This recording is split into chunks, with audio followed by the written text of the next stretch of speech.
como sócio do Instituto Cultural do Cariri, prometo cumprir fielmente os estatutos desse venerável sodalício.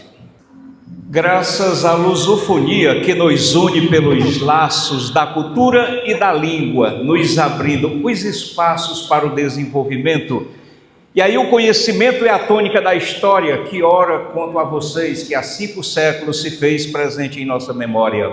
De origem greco-romana, época dos conquistadores, eu nasci entre os castelos na lira dos trovadores. Alegrei reis e rainhas, príncipes e princesinhas, fenícios e saxões. Por meio da oralidade cheguei à modernidade através das gerações.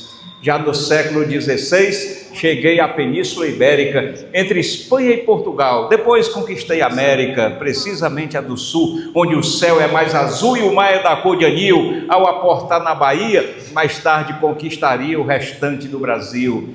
Enfeitei-me com as penas do pavão misterioso, voei na imaginação das histórias de Trancoso, no canto dos cantadores, xilógrafos, declamadores, encontrei meu precursor em Pombal, na Paraíba, que foi de sertão a riba difundindo meu valor. Leandro Gomes de Barros, foi esse o cabra da peste, que me fez ser conhecido pelo povo do Nordeste. João Martins de Ataíde, que com Leandro divide a história como herança. Patativa do Assaré, que estudado foi e é em Sorbonne, lá na França. Os 3 elementos básicos para minha construção, explico, caro Senhor: métrica, rima e oração. A métrica é a quantidade de sílaba, que na verdade significa medida. A rima está para o fonema, a oração é o tema de uma estrofe concluída. Estou sempre em evidência, nunca fico obsoleto e por ser muito folheado, ganhei nome de folheto. Por fim, a xilogravura, nas histórias de bravura, romance e assombração, eu estou sempre presente. Usam-me principalmente para fazer educação. Fui trazido em caravela pelos colonizadores há mais de 500 anos, buscando novos leitores. Tornei-me então pioneiro no Nordeste brasileiro, vou cumprindo o meu papel de entreter e educar. Permitam-me apresentar, o meu nome é Cordel. O folclore que tem como patrono Patativa do Assaré e teve como primeiro ocupante o professor Francisco de Assis Brito, homem de fé e de letras, que deixou seu nome gravado nos anais desta casa e no coração dos cratenses. Quanto à Patativa do Assaré, de quem muito já se disse, o que dizer?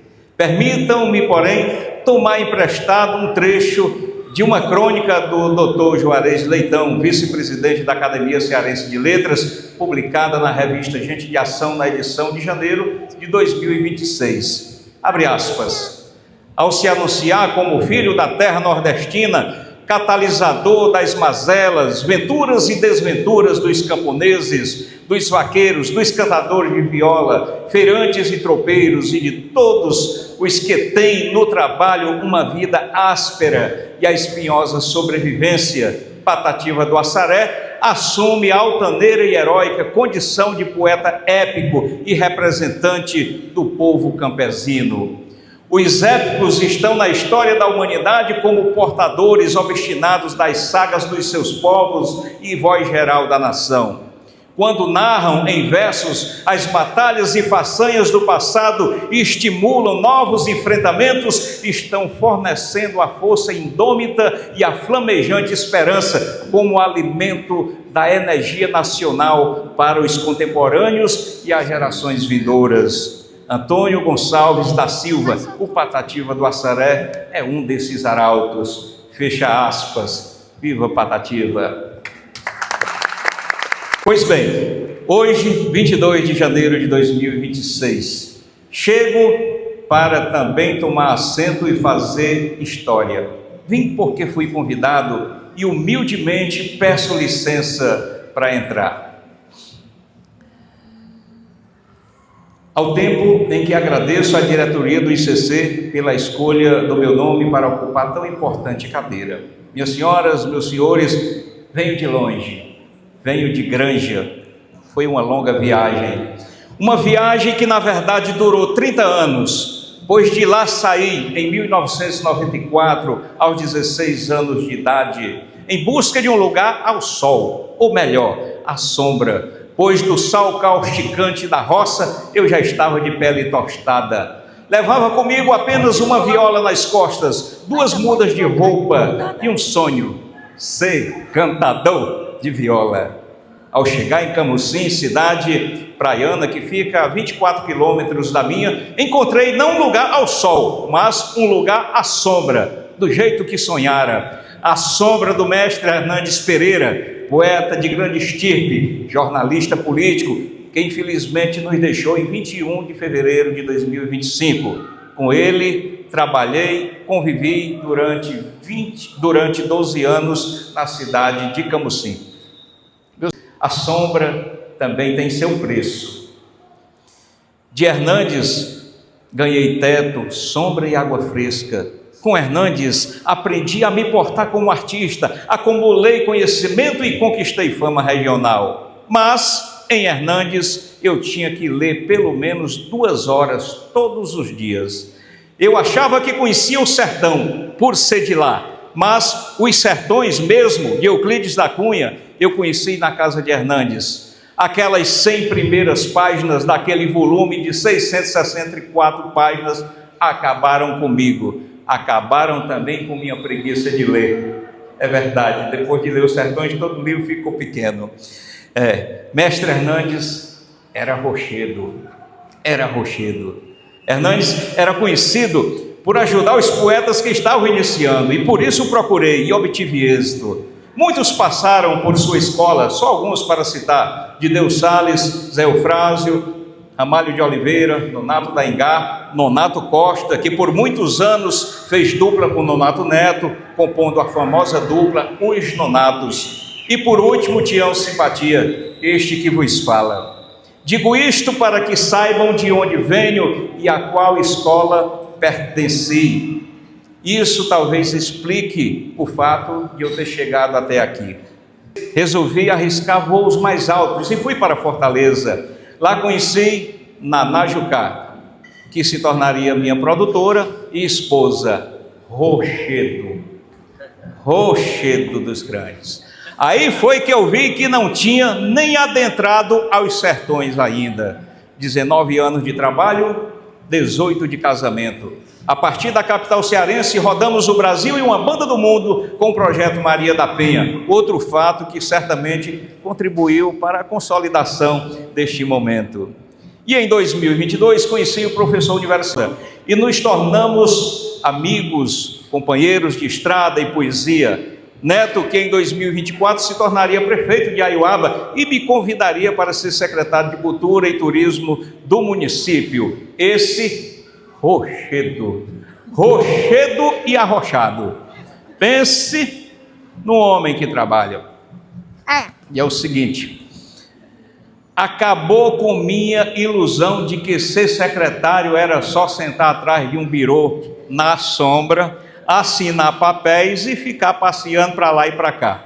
Vão visitar Aiuaba e vejam a quantidade de eventos, desde pequeno, médio e grande porte, que temos no decorrer do ano e entenderão. E se não tiver, ele inventa, pois a cabeça do homem borbulha de ideias o tempo todo. Aliás, é pai de Ântano de Feitosa, nosso poetinha de ouro, que será homenageado nesta noite. Permitam-me abrir mais um parênteses. Aiuaba é a cidade com a maior reserva de caatinga do planeta. São mais de 11 mil hectares de caatinga totalmente preservada, a estação ecológica. Lá também está a casa de fazenda mais antiga do Ceará. Considero um capítulo embrionário da história do Ceará, que está em Aiuaba. Está em processo de tombamento. Isso é de uma riqueza incrível.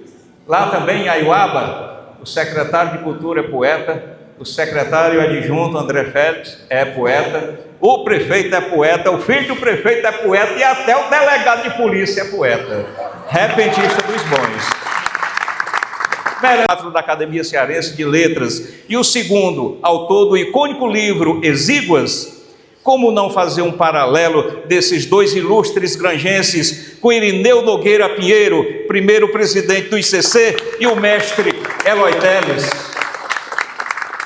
Lembram do garoto que aprendeu a ler aos 15 anos de idade, lá na zona rural de Granja, por meio da literatura de cordel, e que hoje ocupa uma cadeira como sócio efetivo numa das instituições acadêmicas mais importantes do Ceará? Como não fazer um paralelo com Josenir Lacerda, que nos dá as honras da presença, em nome de quem cumprimento todos os mestres da cultura aqui presentes.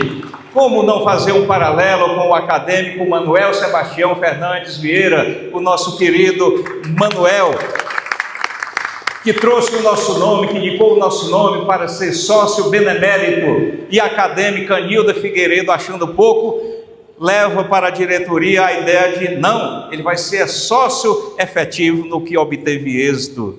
Então, é muita gratidão, é muita história que fazemos essa noite. E para finalizar, gostaria de dizer então, meus amigos e minhas amigas, da minha satisfação, do conhecimento, do compromisso e de, a partir de agora, de fomentar junto com os senhores e as senhoras as artes através deste instituto. Meus amigos, estamos, como viram, entrelaçados pelos fatos históricos e poéticos, imbuídos do mesmo ideal, que é, no nosso caso, trabalhar, fomentar a produção literária e a valorização da cultura. Sou grato a Deus pelo dom da arte e agradeço ao povo por me acolher. Que Deus nos abençoe nesta missão. Boa noite e aproveitem a festa.